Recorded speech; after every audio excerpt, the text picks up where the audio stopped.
তোমার মতো ছেলেরা, হ্যাঁ এই যে বসে আছে সব ভদ্র, এগুলো প্রত্যেকের দিনী বোন আছে। আমাকে এক ছেলে প্রশ্ন করে, একজন দিনী বোনের আমার একজন দিনী বোনের আমার একটা বোনের একবার শারীরিক সমস্যা নিয়ে কথা বলতেছে সে।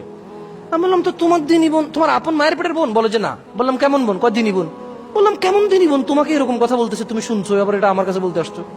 তুমি একটা কোমলমতি আমার ছোট্ট শিশু বোন, তাকে তুমি ঘর থেকে বের করছো, আর তারপরে তোমার যখন কয়েকদিন তার সাথে থাকা হয়ে গেছে, সব কাজকর্ম তোমার শেষ, আর একটা মেয়েকে দেখে বলতেছো যে লা লা লা লা লা হারাম, আমি আজহারি সাহেবের ওয়াজ শুনেছি, এগুলো হারাম, সো তুমি তোমার পথে আমি আমার পথে।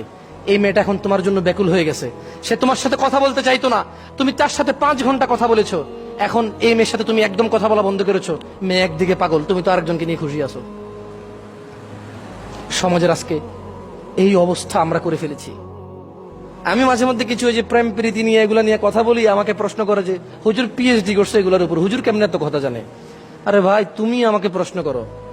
শেখ, একটা মেয়ে খুব ভালো ছিল, বোরখা পরিহিতা, ওর চরিত্রে আমি আকৃষ্ট হই।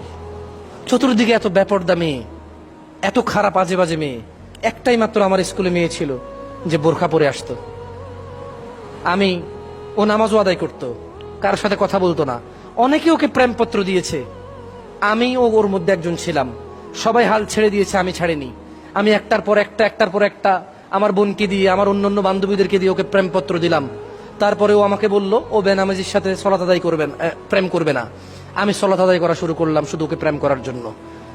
ইন্নামাল আমালু বিন্নিয়াত হাদিসের মধ্যে যে আছে যে হিজরত করলো কোন মহিলাকে পেতে, আর যে হিজরত করলো আল্লাহকে পেতে, সে তাই পাবে যা সে নিয়ত করলো।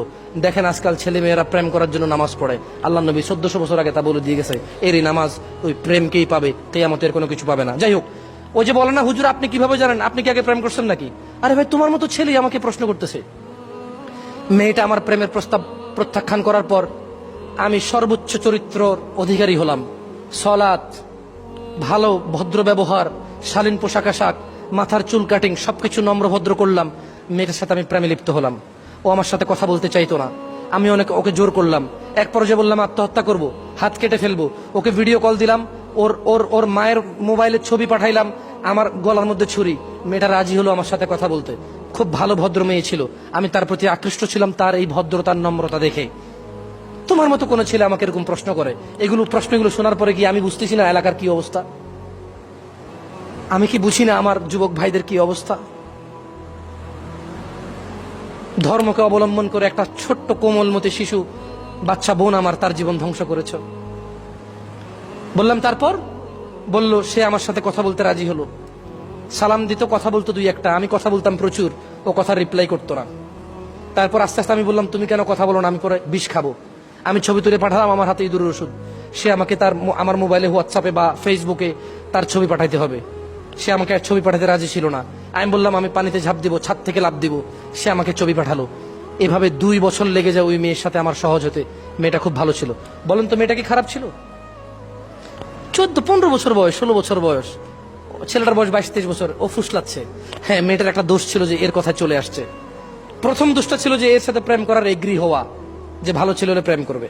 বাট ছোট্ট মেয়ে এই অপরাধটা করতেই পারে, কিন্তু এই তোমার মতো চালাক নামাজি দাড়িওয়ালা ছেলে, আহলে হাদিস বলো নিজেকে, না নিজেকে জামাতি বলো, তাবলিগি বলো, ফুরফুরা বলো, আটরশি বলো, মাইজ ভান্ডারি বলো, কওমি বলো, হ্যাঁ মাদ্রাসার ছাত্র বলো, ভদ্র ঘরের ছেলে বলো, তুমি এটা করছো।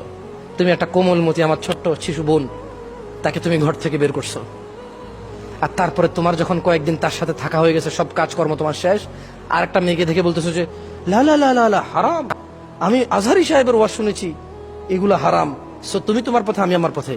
এই মেয়েটা এখন তোমার জন্য ব্যাকুল হয়ে গেছে, সে তোমার সাথে কথা বলতে চাইতো না, তুমি তার সাথে 5 ঘন্টা কথা বলেছো, এখন এই মেয়ের সাথে তুমি একদম কথা বলা বন্ধ করেছো, মেয়ে একদিকে পাগল, তুমি তো আরেকজনকে নিয়ে খুশি আছো। সমাজের আজকে এই অবস্থা আমরা করে ফেলেছি। তোমার মতো ছেলেরা, হ্যাঁ এই যে বসে আছে সব ভদ্র, এগুলো প্রত্যেকের দিনী বোন আছে। আমাকে এক ছেলে প্রশ্ন করে,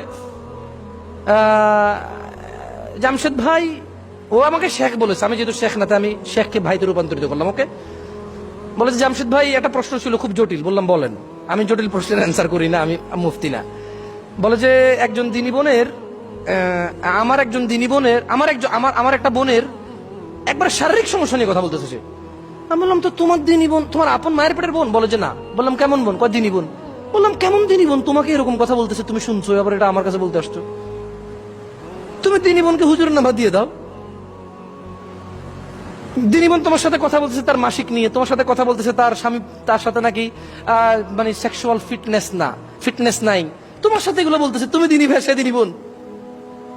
ওই আমি 2 দিন আগে একটা স্ট্যাটাস দিছিলাম যে বর্তমান যুগে দিনী ভাইদের দিনী প্রেম ওই রকম ধার্মিকতা যেমন পায়খানা খুবই সুস্বাদু খাবার। যদি কেউ বলে যে পায়খানা খুবই সুস্বাদু খাবার, আমি বলবো যে ওকে দিনী প্রেমিক আছে। যদি তুমি বলো যে না দিনী প্রেমিক পায়খানা সুস্বাদু না, তাহলে দিনী প্রেমিকও নাই। কিসের দিনী বোন বানাও, ভাই বানাও? তাহলে আমাদের লজ্জাস্থান কি করতে হবে?